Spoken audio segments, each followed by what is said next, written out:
அந்நியக்ஷேத்ரே இதம் பாவம் புண்ணியக்ஷேத்ரே வினஸ்ஸதி.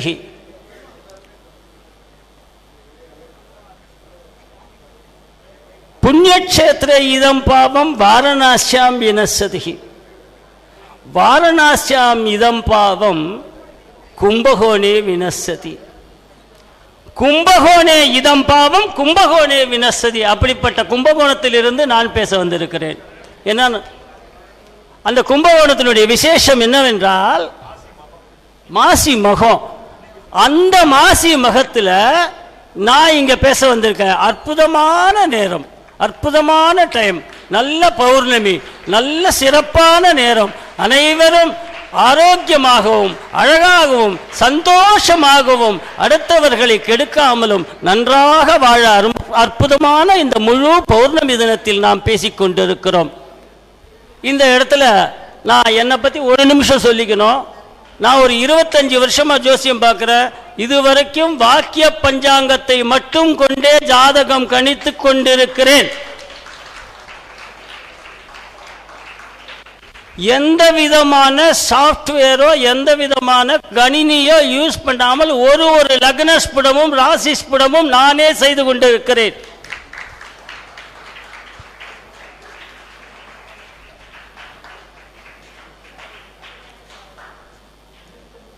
ஒருத்தன் தேங்காய் பறிக்க போனா, 2 ஃப்ரெண்ட்ஸு பக்கத்து கொல்லையில். ஒருத்தன் என்ன சொன்னா, நான் மரத்தில் ஏறி தேங்காய் பறிக்கிறேன், நீ இந்த கொல்லைக்காரன் வரானா அப்படின்னு பார்த்துக்கொண்டு திருட்டு தேங்காய் பறிக்கிறானுங்க. ஒருத்தன் மரத்தில் ஏறி தேங்காயை பறிக்கிறதுக்கு போயிட்டு இருந்தான். கீழே ஒருத்தன் நின்றுட்டு நான் பார்த்துட்டு இருக்கேன் தைரியமாக பறிடான்னா, கரெக்டாக கொல்லைக்காரன் அந்த கதவை திறந்துட்டு வந்துட்டு இருந்தான்.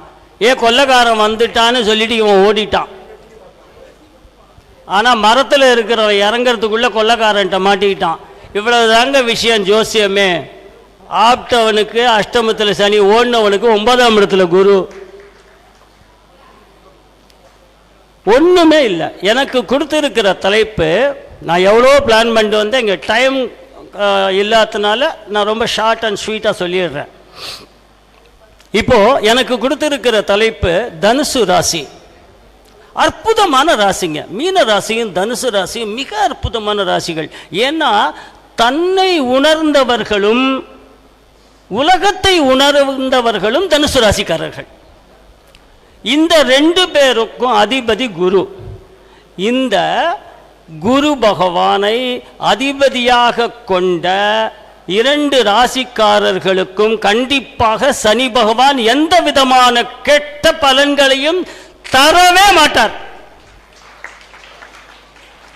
7 சனியா இருக்கட்டும், அர்த்தாஷ்டம சனியா இருக்கட்டும், அஷ்டம சனியா இருக்கட்டும், கண்டக சனியா இருக்கட்டும், எந்த இடத்துல இருந்தாலும் குரு அவரோட ஃப்ரெண்டு. சார், என் ஃப்ரெண்டுக்கு நான் கெடுதல் பண்ணுவேனா?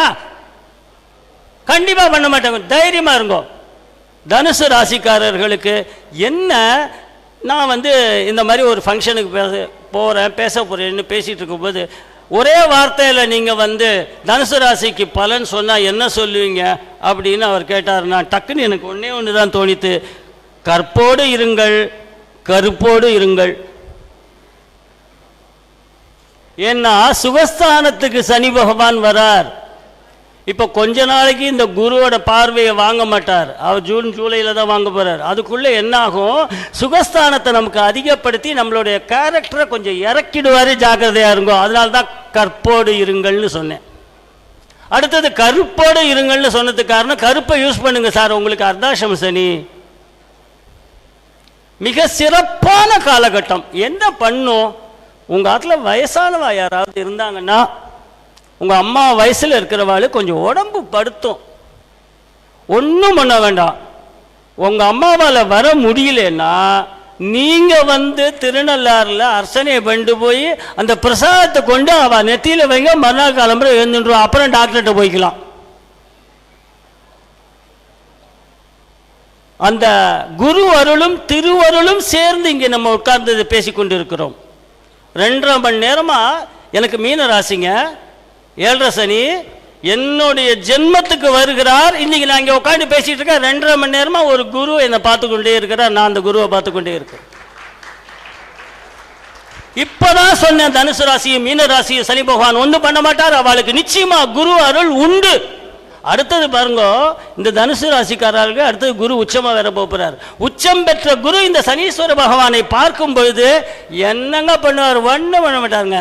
ஒண்ணுங்க, யாரெல்லாம் கஷ்டப்படுறான்னு உங்களுக்கு மனசுல தோன்றதோ அவளுக்கு ஹெல்ப் பண்ணுங்க. அதான் பெரிய பரிகாரம்.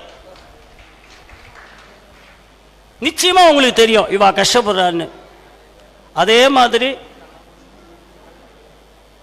கொஞ்சம் வீட்டில் போய் உங்கள் ஒய்ஃபுக்கிட்ட, ஏம்மா காலையில் தலைவலிக்குதுன்னு சொன்னியே, இப்போ தேவலாமான்னு கேட்காதீங்கோ. ஏன்னா எடுத்த உடனே கேட்பா, டாக்டர்கிட்ட அழைச்சின்னு போனியா, மருந்து வாங்கி கொடுத்தியா, தலையை பிடிச்சி விட்டியா, எப்படா தேவலாமான்னு கேட்குறேன். எப்படா தேவலாமா போயிருக்கோம், ஒன்றுமே பள்ளியாடான்னு கேட்பா. ஏன்னா இந்த சனி பகவானுடைய பார்வை நம்மளும் அதை பண்ணலையோ இல்லையோ, அப்போ எப்படி கேட்கறது? நான் என்ன சொல்கிறேன்னா, தனுசு ராசிக்காரர்கள் கணவன் மனைவியிடத்து வீண் வாக்குவாதங்களை தவிர்த்து சுமூகமாக நல்ல வார்த்தைகளை பேசுங்கள். பிரச்சனை இல்லாமல் இந்த 2 வருஷம் ஓட்டிடலாம்.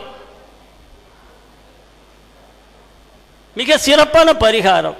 எங்கேயும் போக வேண்டாம், அழகாக வாங்கோ, தர்பாரண்யேஸ்வரர் கோயிலுக்கு வாங்கோ. கொஞ்சம் கூட்டமாக இருக்கும், கூட்டமாக இருக்கிற இடத்துல சார் பலன் கிடைக்கும். ஏன் திருப்பதிக்கு ஓடுறோம்? உப்பிலியப்பன் கோயில் இல்லையா? ஓடணும்னு நினைக்காதீங்க, பொறுமையாக போங்கோ. ஏன் 6ஆம் தேதி மட்டும்தான் சனீஸ்வர பகவான் இருப்பார், இங்கே எப்போ பார்த்தாலும் இருப்பார். ராஜா சுவாமிநாத சுவாமி 6ஆம் தேதி மட்டும்தான் அங்கே இருப்பாரா? யாரோ ஒருத்தர் இருந்திருப்பார், நமக்கு நல்லா அர்ச்சனை பண்ணி தருவா. பிரமாதமான பலன்களை அனுபவிக்க இருக்கிறீர்கள். 2 விஷயம்.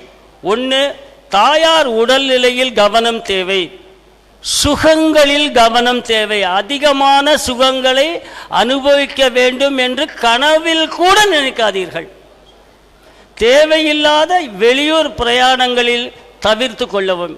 புது வண்டி வாங்கணுமா, புது வாகனம் வாங்கணுமா, புதுசாக ஏதாவது பண்ண போறீங்களா, புதுசாக இன்வெஸ்ட் பண்ண போறீங்களா, ஒரு முறைக்கு 2 முறை யோசனை பண்ணி இன்வெஸ்ட் பண்ணுங்க. மற்றபடி உங்களுக்கு பெரிய ஆரோக்கிய குறைவோ, பெரிய பிரச்சனைகளோ, பெரிய எந்த விசேஷமான துர்பலன்களையோ கண்டிப்பாக இந்த சனீஸ்வர பகவான் தனுசு ராசிக்காரர்களுக்கு செய்ய மாட்டார். ஏன்னா நீங்கள் ஒரு அற்புதமான பிறவி, யார்ட்டையும் சண்டைக்கு போக மாட்டீங்க, ரொம்ப அமைதியானவர்கள், ரொம்ப அற்புதமான கேரக்டர் உடையவா. கேரக்டரை பார்த்து தாங்க சனி பகவான் கெடுதலை செய்வார். நீங்க மட்டும் நல்லவாளா இருங்கோ, எந்த சனி வந்தாலும் உங்களை ஒண்ணும் பண்ணாது. ஒரே ஒரு விஷயம், நியாயம் தர்மம் இரண்டையும் கடைபிடிப்பவர்களுக்கு நீதிமானாகிய தர்மமானாகிய இந்த சனீஸ்வர பகவான் நிச்சயமாக பெரிய, அதான் செத்தமல்லி கூட யாரோ சொன்னா, சனி கொடுத்தால் எவர் தடுப்பாருங்க, அள்ளி கொட்டுவாருங்க. நியாயமா இருந்து பாருங்க. அவருக்கு பிடிச்சவர் யார் தெரியுமா? யார் கஷ்டப்படுறோ அவளுக்காக உண்மையாக வருத்தப்படுங்கள். யாரு கஷ்டப்படுறாலும் அவளுக்கு உங்களால் முடிஞ்ச 5 ரூபாய் கொடுங்கோ. யாரு கஷ்டப்படுறாலும் அவளுக்காக நல்லா வருத்தப்படுங்கோ. சுத்தமாக இருங்கள். சனீஸ்வர பகவான் உங்களை சொர்க்கத்தை காண்பிப்பார். நன்றி, வணக்கம்.